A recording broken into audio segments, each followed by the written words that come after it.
아들아, 경제 공부해야 한다. 너희 엄마와 나는 근로소득으로 평생 모은 6억 원의 종잣돈을 50억 원으로 불릴 수 있었다. 우리는 영혼을 끌어모으는 정신으로 지출을 줄이고 온몸을 내던지는 의지로 투자를 했다. 앞으로의 세상은 경제 문맹들이 감당하기 어려운 시대다. 너는 경제 전문가로 살아가야 한다. 아버지가 자본주의 한복판에서 깨달은 것들을 전하려 한다. 1. 소득의 본질을 이해해야 한다. 자본주의 사회에서 돈을 버는 방법은 근로소득, 사업소득, 자본소득 이렇게 세 가지로 나눌 수 있다. 근로소득은 노동력을 제공하고 돈을 버는 소득이다. 사업소득이란 사업으로 돈을 버는 소득이다. 자본소득이란 자본에 의해 발생한 소득이다. 네가 이해하기 쉽도록 사례를 들겠다. 1970년대 가요계의 양대 산맥은 나훈아와 남진이다. 나훈아 이꼬르 자본소득이고 남진 이꼬르 근로소득이다. 당시 인기는 남진이 조금 앞선 것으로 알고 있다. 그렇다면 어떤 기준이 두 사람의 소득 형태를 갈랐을까? 그 기준은 바로 저작권료다. 모시로부터 시작해 울긴 왜 울어, 자초 등등. 나훈아는 싱어송라이터로 직접 작사 작곡한 히트곡이 많다. 저작권료만 받아도 충분히 경제생활을 할 수 있다. 나훈아에게 저작권은 바로 자본이다. 저작권이 알아서 돈을 벌어오게 되어 있다. 반면 남진은 직접 쓴 곡이 그리 많지 않다. 결국 공연이나 방송 같은 노동을 해서 돈을 벌어야 한다. 그래서 나훈아는 자본소득, 남진은 근로소득이다. 대부분의 사람은 노동으로 돈을 버는 일부터 시작한다. 처음 시작점은 근로소득이다. 하지만 거기서부터 소득 전략을 수립해야 한다. 근로소득은 사업소득과 자본소득의 뿌리가 된다. 근로소득의 원리를 깨우쳐야 사업에 뛰어들 수 있다. 하지만 너무 오랫동안 근로자에 멈춰서는 안 된다. 2. 아들아, 자로 시작하여 가가 되어라. 아버지는 딱 두 가지로 직업을 구별한다. 하나는 가이고 다른 하나는 자이다. 가는 사업가 또는 자본가이다. 사업가의 가는 한자로 집 가자를 쓴다. 직업이 가문을 이룰 정도로 경지가 높아졌다는 의미이다. 사업과 자본은 상속과 증여가 가능하다. 즉 사업가나 자산가 가문이 되면 가족을 중심으로 부의 연속성을 유지할 수 있다는 말이다. 자는 노동자 또는 기술자이다. 노동자의 자는 한자로 사람 자자를 쓴다. 직업이 가문을 이루지 못하고 개인의 밥벌이 정도라는 의미이다. 제법 성공한 기술자에게는 사자를 붙여 판사, 검사, 세무사, 의사, 약사 등으로 부른다. 그러나 그들의 자격증은 증여나 상속이 불가능하다. 당대에는 조금 편하게 살아가지만 그의 자손은 맨 땅에서부터 다시 시작해야 한다. 자본주의 사회에서 출발점의 격차는 더욱 벌어진다. 자로 시작하여 가가 되어라. 마지막으로 돈을 아껴 종잣돈을 만들어라. 나는 집에 굴러다니는 10원짜리도 소중히 여겼다. 적은 돈도 불필요한 곳에 쓰지 않았다. 그렇게 차츰 모여서 목돈으로 쌓인다. 죽으림을 다해 종잣돈을 만들어라. 종잣돈이 있어야 돈을 불릴 수 있다. 돈이 돈을 버는 자본주의 시대이기 때문이다. 나는 아직도 2004년식 국산차를 17년째 타고 다닌다. 가끔 나의 자동차를 대하는 사람들의 눈빛을 느낀다. 그 표정을 바꾸기 위해 한 푼도 돈을 쓰고 싶은 마음은 없다.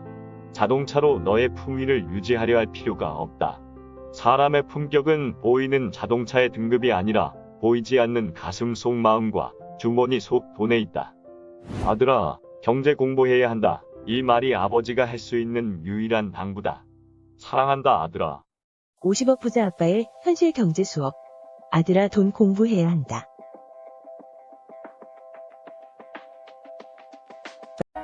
여기 1년 수입이 동일하게 1억 원인 세 사람이 있습니다. A는 식당을 운영하고 B는 학원의 인기 강사로 C는 음반 판권 수입으로 각각 1억 원이라는 수익을 얻고 있습니다. 이 세 명 중 누구의 수입이 가장 좋은 수익일까요? 정답은 C, A, B 순서입니다. 이유는 연수입 안에 숨어있는 추가 자산의 가능성 때문인데요. 먼저 인기 강사인 B는 몸이 아프거나 학원 문이 닫게 될 경우 수입이 0원이 됩니다. 그렇지만 A의 경우 식당을 정리하면 권리금을 통해 몇 년치의 수익을 보장받을 수 있는 가능성이 있고 C는 만들어 놓은 지적 재산을 통해 추가적인 일을 하지 않고도 지속적인 수입이 발생하게 되는 거죠.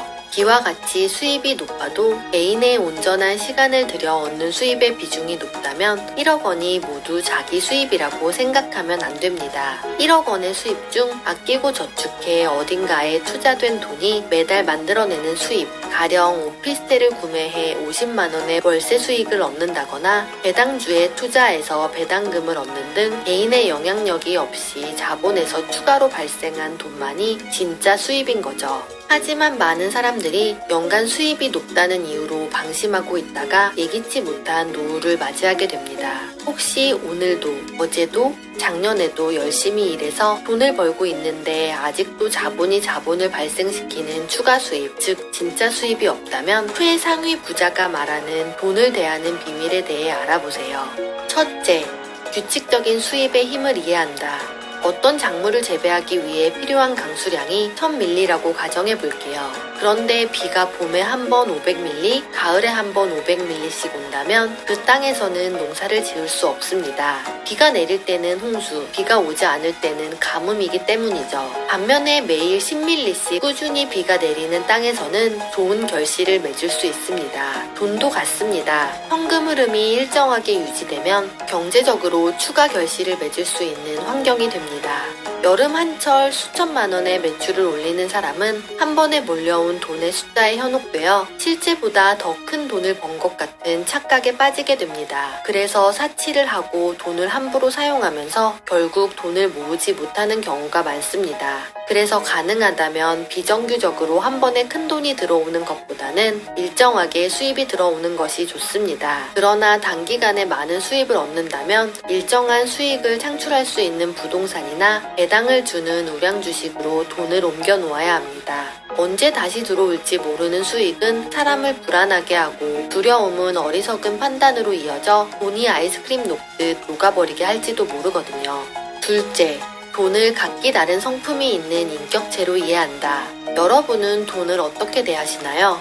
돈이 인격체라고 말을 하면 누군가는 받아들이기 어려워할 수도 있습니다. 하지만 우리는 돈을 하나의 인격체로 대해야 합니다.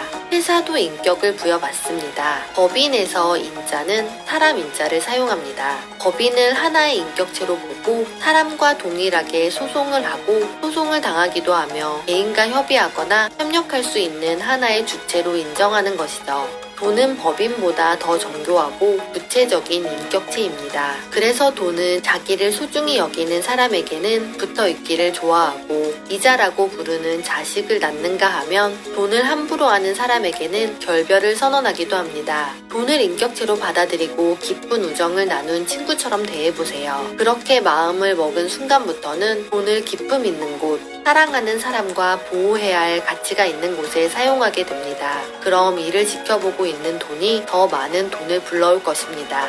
셋째, 돈이 가진 중력의 힘을 이용한다. 돈에는 중력의 힘이 있어 가까이 있는 돈을 잡아당깁니다. 한 달에 300만 원을 버는 사람이 10억 원을 모으려면 한 푼도 쓰지 않고 27년을 모아야 합니다. 급여의 반만 모으면 50년이 지나야 모을 수 있는 돈입니다. 하지만 10억 원을 가진 사람 중 이런 식으로 돈을 모은 사람은 없습니다. 모두 돈의 중력을 이용하는 것이죠. 10억 원을 모으기 위해서는 1억 원이 필요하고 1억 원을 모으기 위해서는 1천만 원이 필요합니다. 1천만 원은 매월 100만 원씩 10개월을 오롯이 100% 자신의 노력만으로 모아야 하지만 두 번째 1천만 원은 95%의 노력만으로도 가능합니다. 첫 번째 1천만 원이 이자나 투자를 통해 자체 자본을 만들고 있기 때문입니다. 이렇게 두 번째 1천만 원은 9개월, 세 번째 1천만 원은 7개월, 그 다음은 5개월로 줄어들어 마지막 1천만 원은 불과 20-30%의 힘만을 들여 만들 수 있습니다. 이 중력의 원리를 알고 나면 이전보다 훨씬 더 쉽게 돈을 모을 수 있습니다. 넷째, 돈의 특수 상대성 원리를 이해한다. 특수 상대성 원리는 정지한 사람과 움직이는 사람의 시간은 다르게 흐른다는 것인데요. 이 특수 상대성 원리는 돈에도 적용되어 같은 액수의 돈이라도 출처에 따라 돈의 시간이 다르게 흐르게 됩니다. 그래서 월급날은 천천히 돌아오는 것처럼 느껴지고 이자나 공과금을 내야 하는 날은 빨리 돌아오는 것처럼 느껴지는 거죠. 이 시간의 상대성 원리는 투자를 할 때 더욱 확연히 차이가 나게 되는데요. 시간이 많은 여유 있는 돈은 투자에 들어가면 돈이 다른 친구를 사귀고 연애를 하며 아이를 낳을 때까지 의젓하게 기다릴 수 있습니다. 한 곳에 자리를 잡고 10년, 20년 배당까지 받으며 살림을 차려 다른 수익을 만들게 되죠. 하지만 시간이 없는 돈, 예를 들어 다음 달에 필요한 결혼 자금 혹은 다음 학기 학비로 나가야 하는 돈 등의 고급한 돈은 다른 돈을 사귈 시간이 없는 거죠. 돈 중에서 가장 무서운 돈은 대출을 통해 시간 시한폭탄을 달고 들어온 돈입니다. 이 돈은 식인종처럼 원금을 잘라 먹으면서 뛰어다니다가 결국 원금과 원금의 주인까지 위협하게 됩니다. 시간이 많은 품질이 좋은 돈을 거느리지 못했다면 사람들이 뛰어든다고 같이 투자에 뛰어드는 것이 아니라 시간 많은 돈을 거느릴 때까지 기다려야 합니다. 그렇지 않으면 결국 돈이 당신을 거느리게 될 거예요.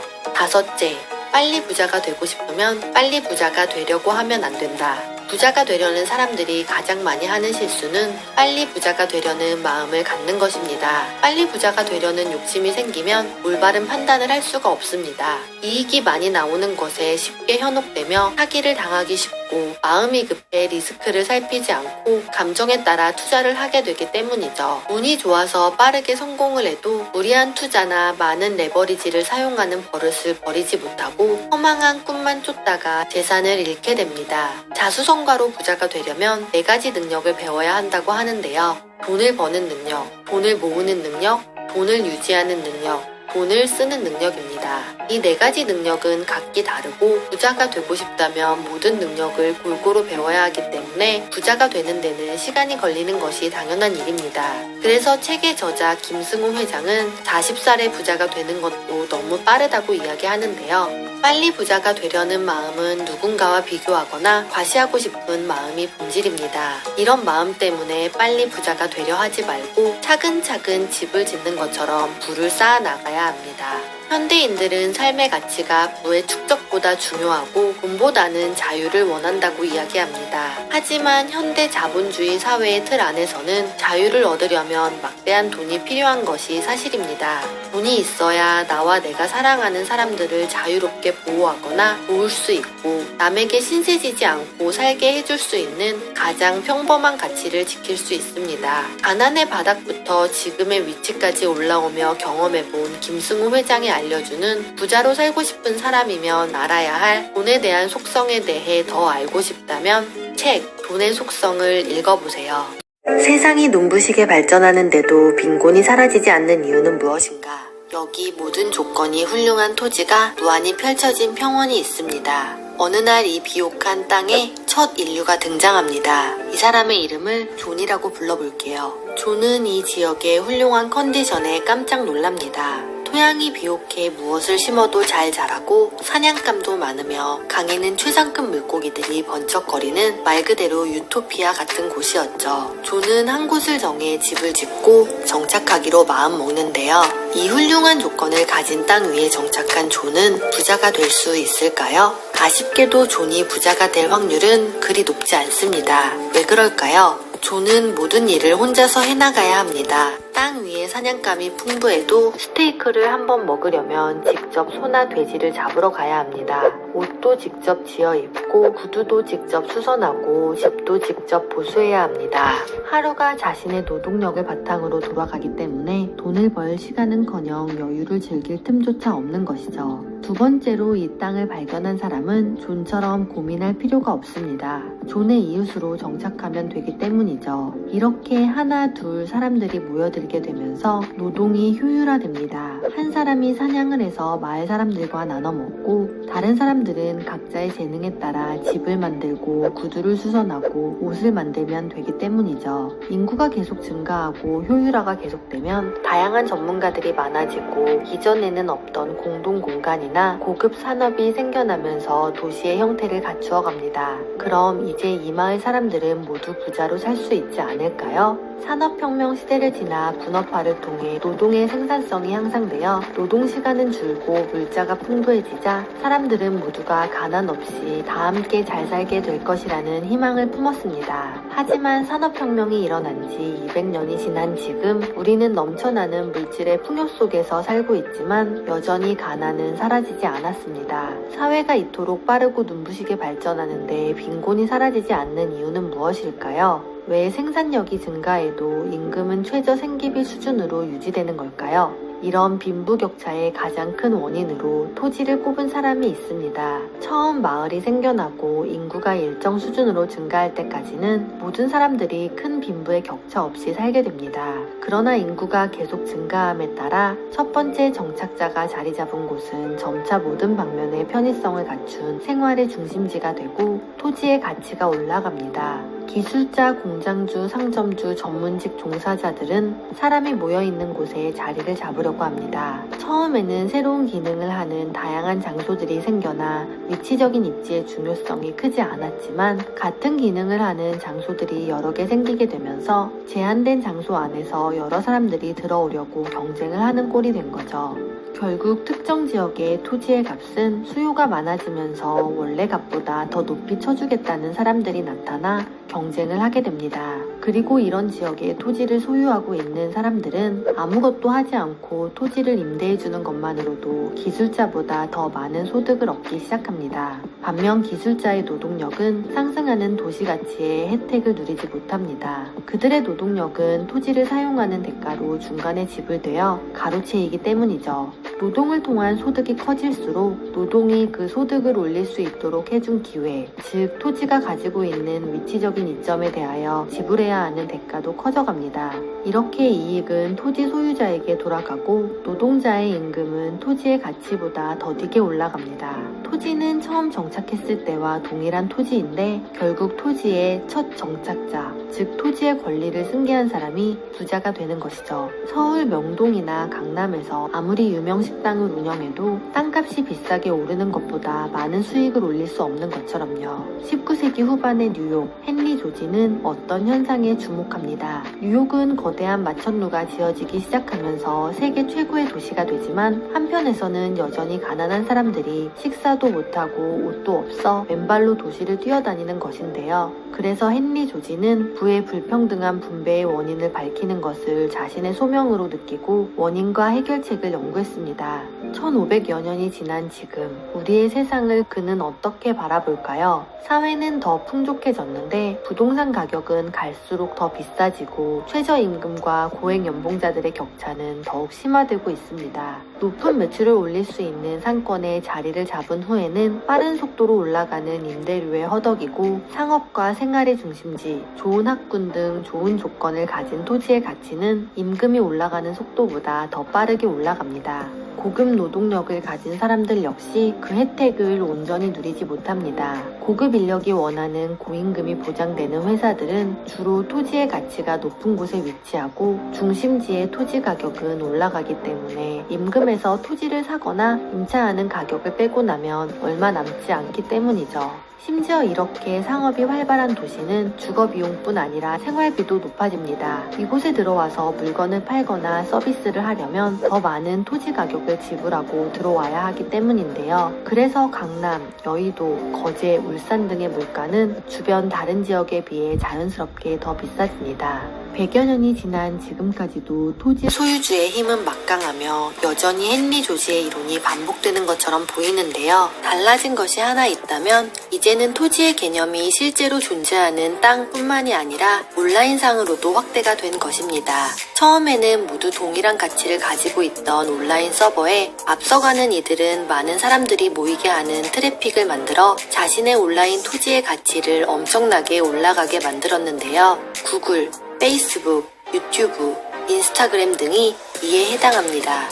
빈곤과 불평등이 오로지 토지 때문이라는 그의 주장이 완전한 진리는 아닐 수 있지만 토지 사유가 진보와 빈곤을 함께 존재하게 하는 매우 중요한 원인 중 하나는 분명한 것 같습니다. 그래서 이 책을 일찍 읽고 깨달음을 얻은 이들은 일찌감치 토지의 중요성을 깨닫고 부의 위치에 다가서게 되었죠. 헨리 조지가 제시한 이 문제에 대한 근본적인 해결책에 대해 더 알고 싶다면 19세기 논픽션 영어책 중 성경 다음으로 많이 판매된 책 진보와 빈곤을 읽어보세요.